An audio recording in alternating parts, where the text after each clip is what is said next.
What's going on, guys? In today's video, we're going to be taking a close look at the C6 Z06 suspension, specifically as to what makes it so special and what makes this thing drive as well as it does.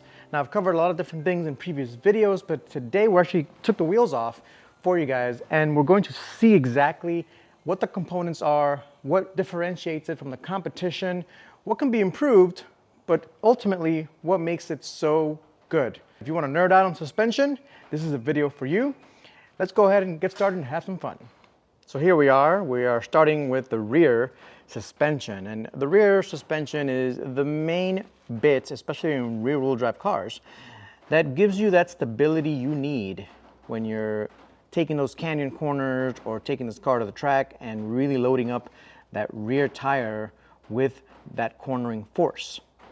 And the thing we see back here is something that is rarely seen these days, and that's that this is a double wishbone suspension. And double wishbone, all that means, and this kind of member right here, you can see the shape of it is a triangle, right? And there's two of them, so double. So this is a wishbone, and down here is also a wishbone.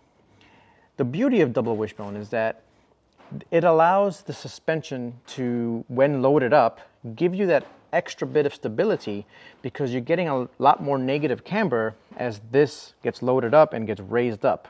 So imagine this being raised up.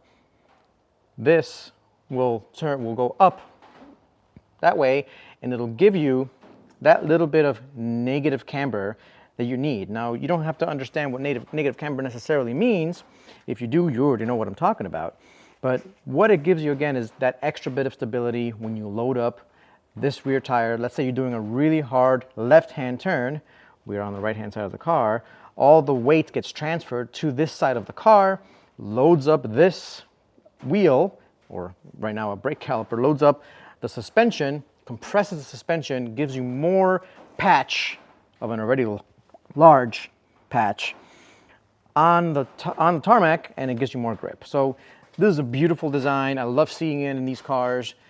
If you know anything about Hondas in the 90s, the 90s Civic, the Accords, they all used double wishbone suspension. Now, the biggest negative in double wishbone suspension is that it takes up a lot of space. This is a large amount of space of intrusion, let's call it, between where the wheel is and where the suspension ends. You need that much space in order to get the geometry right. And that's why most manufacturers have stepped away from this. There's also a lot of cost in making sure that this suspension gets tuned properly. McPherson strut suspension, and I'll show you an example of that now, is different and more compact and less expensive to produce. So when you see double wishbone, you know they concentrated on performance versus counting those beans. Down here we see, this is the rear sway bar link, and this is where the rear sway bar connects to the suspension. You can see it's a little bit elevated, and this is again all about the tuning and keeping in the geometry of the car and making sure the car handles predictably. This is a very interesting piece here. This is just another link, right? So they would call this a multi-link double wishbone. This is really a multi-link suspension, and the fact that this has this link right here as well tells you again that they're very serious about this being a good performance car. This link right here, not many cars have this, and this link is also adjustable, which is crazy. So you can change the toe as needed. And what is toe, right? So toe is whether this wheel turns left or right as you go down the road. Most people say that they want zero toe, and I would recommend zero toe. Negative toe, so toe in, will usually give you less oversteer. Toe out will give you a ton of oversteer. So if your alignment spec is not where you want it to be, if you have too much understeer, let's say, and you want more oversteer, you can get a little bit of toe out, so angle the wheel out that way, so this way, so angle the front of this wheel that way, and it will give you more oversteer for those burnouts, if you will. Very interesting design. I love that this has it, and it's very well done. So you have that extra link there. Another piece of trivia about this is that this ball joint right here is actually greasable. There's a grease zerk right there, and like a tractor, you can go ahead and grease the zerks on these and make them basically a lifetime part. As long as you keep it greased, it will keep working accordingly. Now, it's funny this is the only one, but there it is. So now we're at the front of the rear suspension, and I want to point out how beefy these bottom links are. So this is the bottom control arm of the double wishbone suspension, and it's a very beefy control arm because this is designed to take the lateral load when you're taking those turns. And it's a very nice bushing in there, very beefy design, and it all connects to that cradle, the subcradle or subframe of the Corvette. Now, another interesting bit is up here. This is obviously the smaller top links of the double wishbone. And again, you see the bushings there. Now, people switch out these bushings to be more stiff, and the more you stiffen up your suspension, the more feel you're going to have, and you're going to be able to drive this a little bit better on the track. It does introduce a ton of vibration and noise. That's why people don't necessarily do it. And if you see here, this is not a stock shock. This is a Bilstein shock. This is actually DRM, so Doug Rippey Motorsports revalved Bilstein shocks, and these do really well on track. And if you missed the video of me installing them, it's posted in my C6 Z06 playlist. Go ahead and watch that on my channel. But I've also changed the bushings to be polyurethane versus just rubber. And all that does is kind of stiffen that up. It gives you a little bit more feel without ruining your vibration control. And if you guys notice, there's something conspicuously missing from the suspension. Where is the spring? Well, for the spring, you actually have to go right down there. There is the spring. So what I'm pointing at right there, this is a leaf spring. Now, it's not mounted as you normally would find on a truck. It's not mounted horizontally like this. Normally leaf springs sit like this, actually, like this. And they're designed to hold a ton of weight.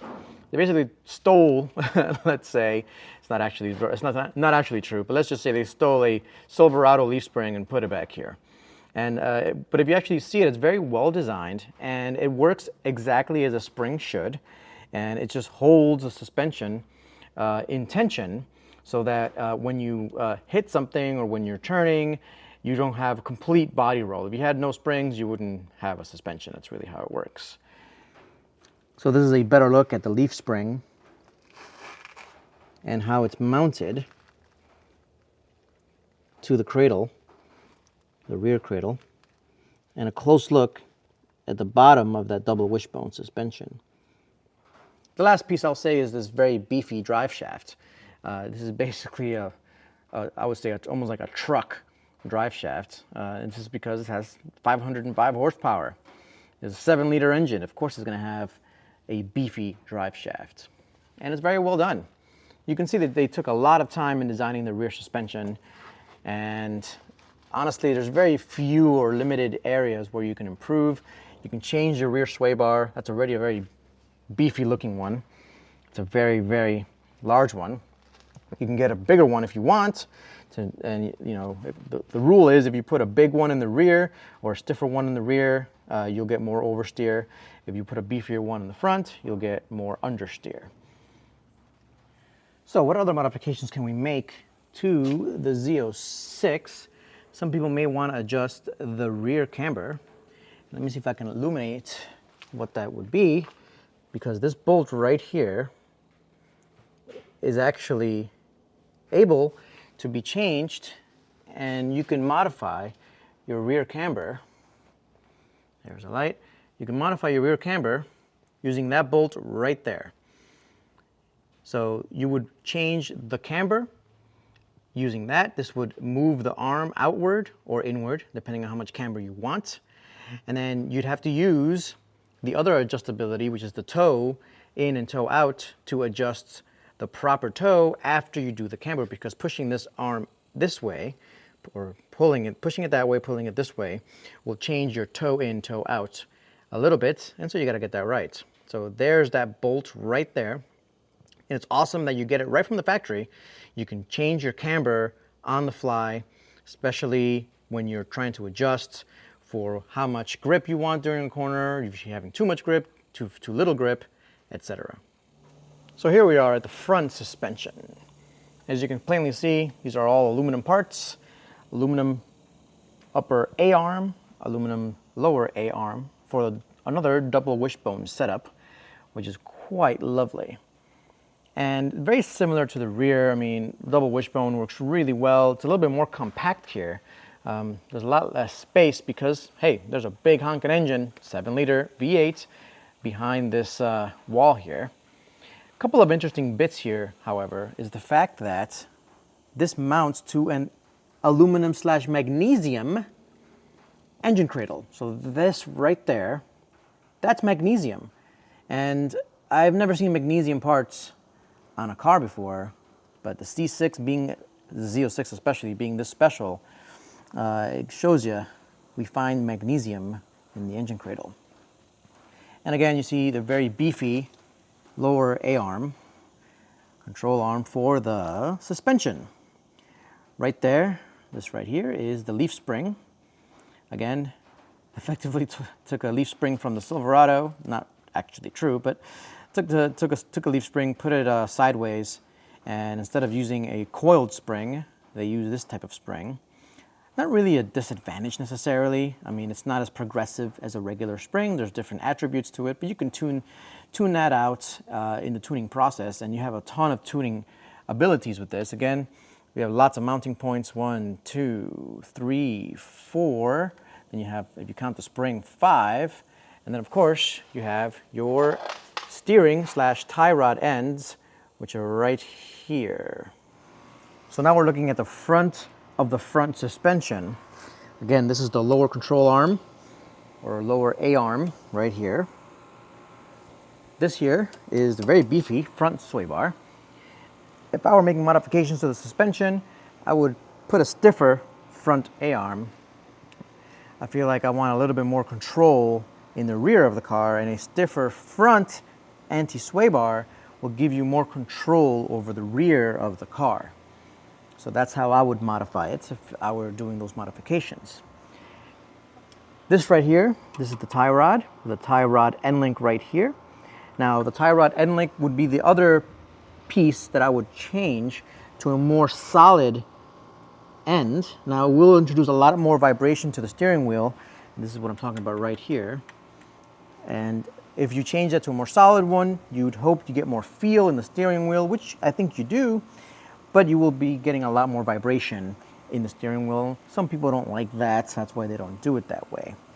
A very interesting part in these, especially the front, is that not only is there one, but there's 2 camber bolts. One there, and another one on the other side right over there. And that controls the camber adjustability for the front. Again, very few cars have this much adjustability from the factory on the suspension. I'm glad to see it in the Corvette.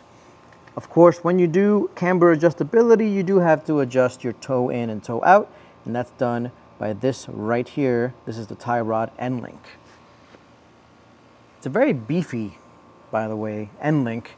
Usually, especially the Hondas that I own, it's much thinner. These are much thinner, but this is a much more powerful sports car than usual.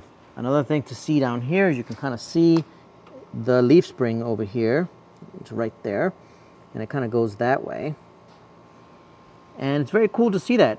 No sports cars that I know of in the last 20 years have used leaf spring suspension, but there it is.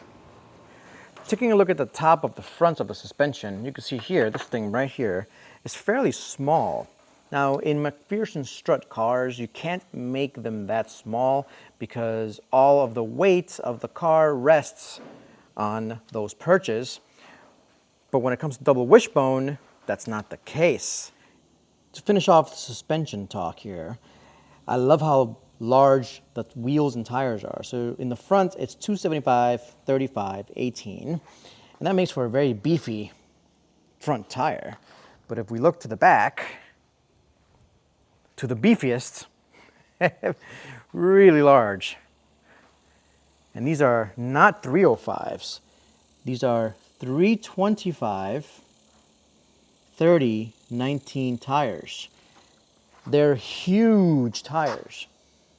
And they are awesome. They're really good. I love these Firestone Indy 500s, but you can get them in different flavors. I just love the fact that this car was made from the factory with such large rear tires, obviously to put all of that power down.